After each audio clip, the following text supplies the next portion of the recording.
Benny Hinn, the name itself conjures images of massive stadiums, roaring crowds, and the iconic white suit. This is the man who's laid hands on everyone from presidents and prime ministers to entire stadiums the size of small cities, a figure synonymous with miracle crusades for half a century.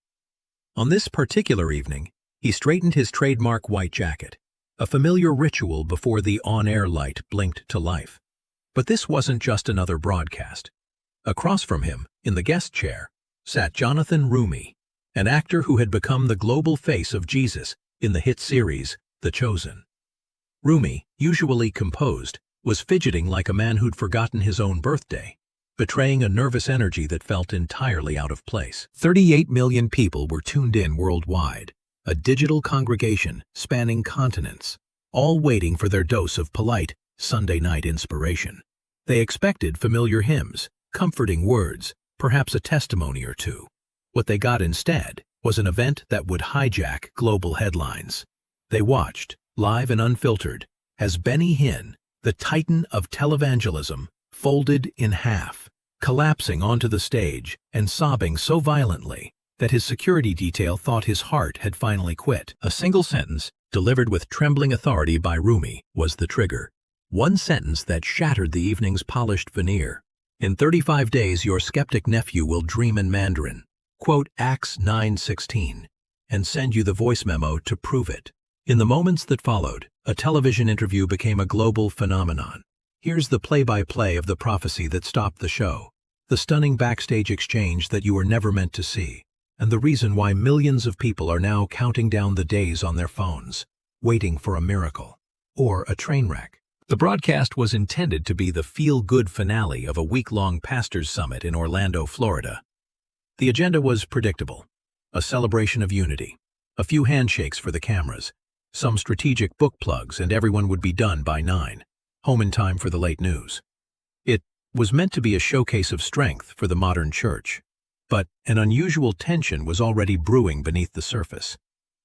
Jonathan Roumie, the guest of honor, had shown up a full 2 hours early, bypassing the green room pleasantries. He ducked into a small, unused side room, asking the staff not to be disturbed under any circumstances. His request was peculiar. A sound tech, walking past the door while checking a cable, later reported hearing a low, intense whispering from within. It wasn't English. Was it Arabic? Farsi? Aramaic, perhaps? Nobody was sure, but the intensity was unmistakable. It sounded less like rehearsal and more like a desperate appeal. Meanwhile, Benny Hinn worked the hallway outside, a master of ceremonies in his own domain. He was laughing with other pastors about airline miles and reminiscing about a crusade in the Philippines. Yet those closest to him noticed something was off. He seemed distracted, his laughter not quite reaching his eyes. Between conversations, he kept flashing the screen of his phone to an aide, showing a stark, heartbreaking photo of a bombed-out church in Mosul, Iraq. The image of rubble and the fallen cross seemed a world away from the plush carpets and stage lights of the Orlando summit. "Feels like a storm coming," he was overheard telling his aide, his voice low. He had no idea the storm had already arrived and that it wore sandals and a beard. The show began as planned. The hosts, a husband and wife team known for their gentle and affirming interview style, launched into their scripted opening. They spoke of the success of the summit, of the thousands of lives touched. The clock ticked toward 7:58 p.m. Eastern Time. According to the teleprompter, this was the moment for lighthearted banter before the first commercial break. But Jonathan Roumie had other plans. He leaned forward, completely ignoring the host's questions and the small talk notes on the table. He stared directly down the barrel of the main camera, his eyes locking with the 38 million people on the other side of the lens. "I have to apologize," he began, his voice tight with emotion. "I've got to deliver something. I received it at 3:30 this morning, and it's been burning a hole in me ever since." The hosts froze mid-sentence, their professional smiles faltering. In the control room, chaos erupted. This was a live broadcast. There was no script for this. Ratings, which had been steady, began to spike dramatically as channel surfers landed on the unfolding drama. A producer, headset clamped on, made a split-second decision, gesturing wildly to the camera operators. "Keep rolling. Do not cut away." Whatever this was, it was television gold. Roumie continued, his voice gaining strength as he spoke. He described a vision or a dream he'd had in the pre-dawn hours. He spoke of walking through a long, dark tunnel lit only by the flickering flames of ancient oil lamps. At the end of the tunnel, a voice, which he did not name, gave him a direct and unsettling message. Looking at Hinn, Roumie relayed the first part of that message. "Tell Benny the open stadium season is over. The hidden well season starts now." The air in the studio grew heavy. This wasn't just a spiritual platitude, it was a direct challenge to Hinn's entire ministry model, built over 50 years of filling the world's largest venues. Roumie quickly added a personal note, as if to soften the blow.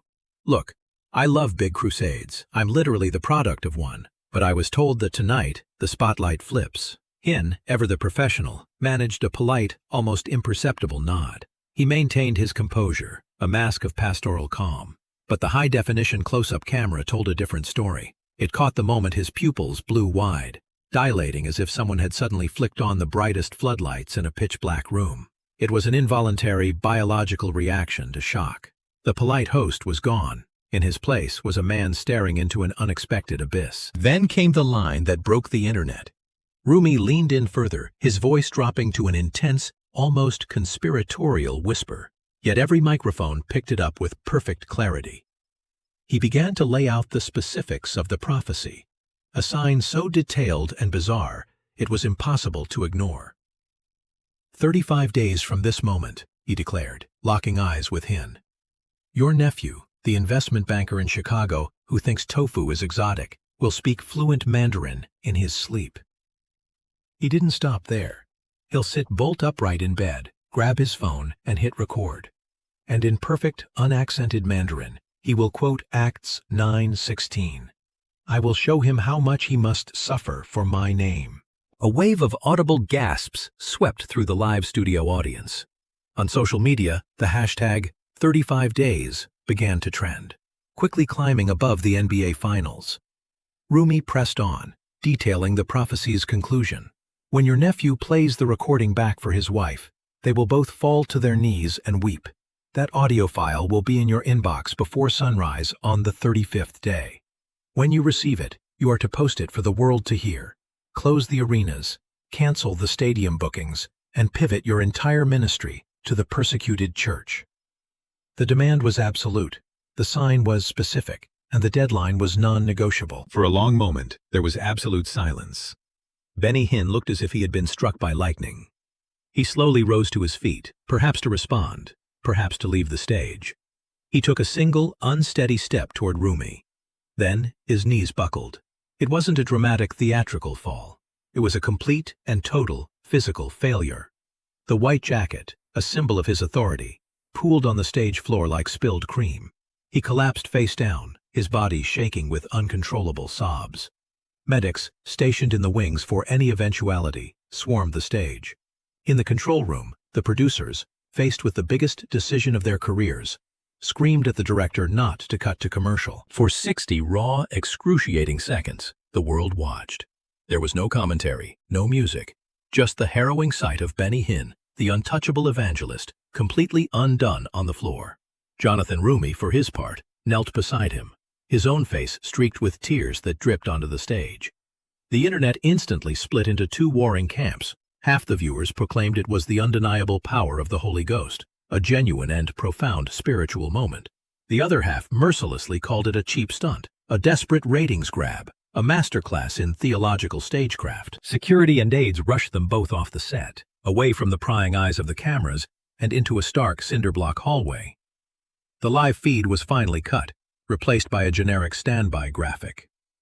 As soon as they were out of public view, Hinn, still trembling, grabbed Roumie by the arm.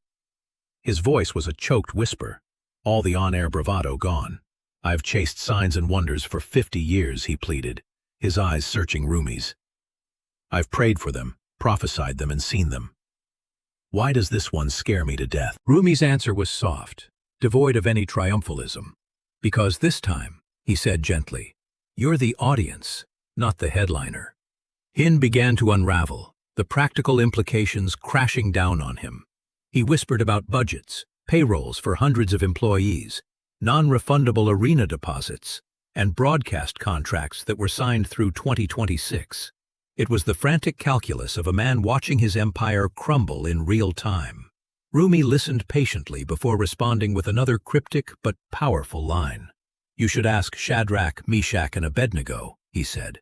"The fourth man doesn't show up during the fireworks display. He shows up in the fire." This event was not the beginning of Benny Hinn's story with prophecy, but its stunning and public culmination. The entire architecture of his global ministry was built on a similar moment. In 1974, in a small church in Toronto, a 21-year-old Benny Hinn, then unknown and struggling, was pulled aside by a woman in the congregation.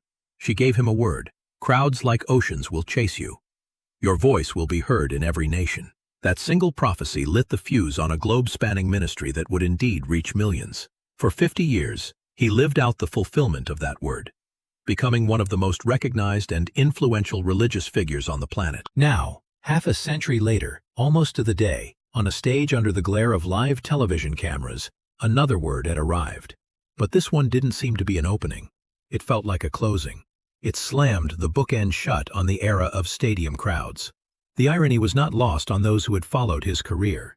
In the final chapter of his latest autobiography, Hinn had written a poignant, rhetorical question. What if God's greatest miracle in a person's life isn't healing their body or filling a stadium, but stopping the crowds to finally start the real conversation? No one, likely not even Hinn himself, thought the question was meant to be taken literally. Almost immediately, amateur sleuths and journalists tracked down the nephew. His name is Paul Hinn, a 38-year-old portfolio manager living in a suburb of Chicago. He is, by all accounts, the polar opposite of his famous uncle: secular, analytical, and deeply private. His initial public reaction to being thrust into the center of a global religious drama was a single, sarcastic tweet. "Cool plot, bro. I'll let you know if I start dreaming in Klingon.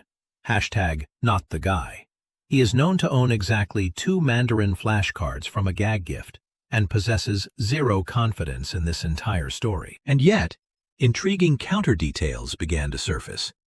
Friends, speaking anonymously to reporters, confirmed that Paul had, in fact, downloaded a language learning app several months ago on a dare from his wife.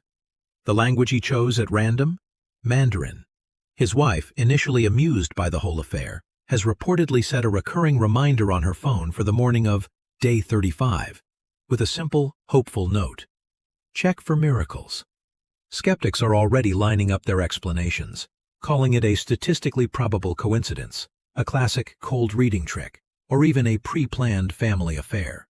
Believers, however, are calling it something else: a divine preload, God setting the stage long before the curtain ever rose. The prophecy, if it comes to pass, carries implications that stretch far beyond one man's ministry or one family's drama. It points to a seismic shift in the very expression of modern Christianity. History provides a clear and consistent lesson. When the grand cathedrals and stadium lights dim, whether by force or by choice, the small, intimate house churches explode. In nations like Iran, China, and Iraq, places where public religion is illegal and persecuted, faith doesn't die, it grows viral, spreading from house to house, person to person, in secret networks of fervent belief. If Benny Hinn, arguably the planet's most famous healing evangelist and a symbol of the megachurch era, actually pivots from global stages to underground catacombs, it would fundamentally flip the business model for every megawatt ministry on Earth. The entire industry is built on large gatherings, media sales, and the magnetic pull of a celebrity pastor. A move like this would challenge that entire structure, suggesting that the future of faith isn't in attracting the masses with spectacle, but in quietly nourishing the few in hidden places. It asks a terrifying question: is the church supposed to be a stadium or a lifeboat? The fallout was immediate and worldwide. By dawn in Seoul, thousands of Korean pastors had gathered for 10-hour prayer marathons, interceding for Hinn and what they saw as a pivotal moment for the global church. In Brazil, the event dominated Christian television networks, with commentators debating the prophecy's meaning for hours. Secular blogs and financial news outlets took a different angle, asking the practical questions. Who refunds the deposits on a dozen rented stadiums? What happens to a multi-million-dollar television network if its star pivots to a ministry that shuns the spotlight? Headlines reflected the deep division. One Christian publication ran with, A prophetic summons or a public breakdown? A tabloid screamed, "Evangelist short circuits after bizarre Mandarin prediction." The split itself became sermon fodder for pastors the following Sunday. They quoted 1 Corinthians, "For the message of the cross is foolishness to those who are perishing, but to us who are being saved, it is the power of God." The event in Orlando became a perfect, real-world illustration of that verse. The same set of facts, interpreted by one group as nonsense and by another as a divine bulletin. It's easy to watch this drama unfold from a distance, to see it as a fascinating story about famous people and global ministries. But you might still be wondering what this has to do with you. The answer is everything. Simply swap the stage for your own platform, whatever that may be. It could be your corner office, your carefully curated social media profile, your status in the community, your role as the rock of your family. Swap Benny Hinn's stadium crowds for your follower count, your job title, your relationship status. The invitation being presented is exactly the same. When the platform you've built your identity on suddenly disappears, what will you do? Will you desperately cling to the fading spotlight? Or will you have the courage to follow the quiet whisper into a new, unknown season? This isn't just about a prophecy for a televangelist. It's a universal call to examine what we depend on for our sense of self. What is left when the applause dies down? As we speak, the countdown is already underway. Day 1 of the 35 has already slid by. The internet has responded as it always does, with a flurry of activity. Countdown trackers, push notification services, and dedicated mobile apps have sprung up, creating a kind of modern manna for the curious and the faithful alike. Reddit threads are buzzing with theories and speculation. For his part, Benny Hinn has retreated from public view. His ministry released a single, brief statement.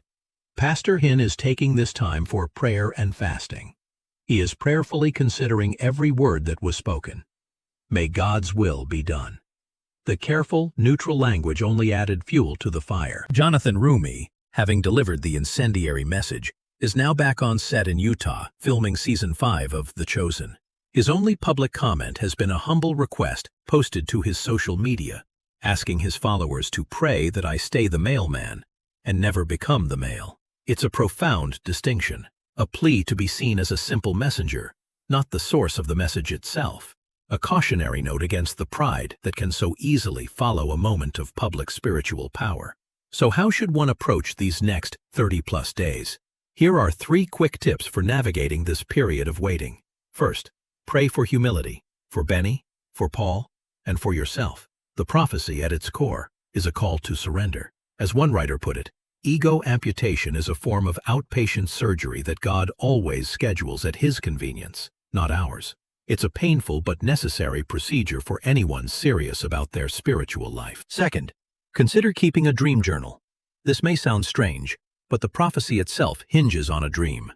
Throughout spiritual history, God has often used the horizontal mailing list of our subconscious to deliver messages, warnings, and guidance. Paying attention to your own dreams in this season might attune your heart to things you'd otherwise miss. Third, and perhaps most importantly, skip the snark. It is far easier to be a critic than a participant. Regardless of whether Paul Hinn wakes up quoting ancient Chinese philosophers or just quoting his favorite takeout menu, the act of watching in hopeful anticipation is a spiritual discipline. It trains your inner ear to recognize God's quieter tones, moving you from a posture of cynicism to one of childlike expectation. If you zoom out far enough, you realize this story is not new. It fits into a pattern as old as humanity itself. The greatest hero stories, sacred and secular, repeat the same fundamental arc. You must lose the fleet to find your way home. You must flee the palace to find your true identity. You must leave the crowds to enter the life-altering wilderness.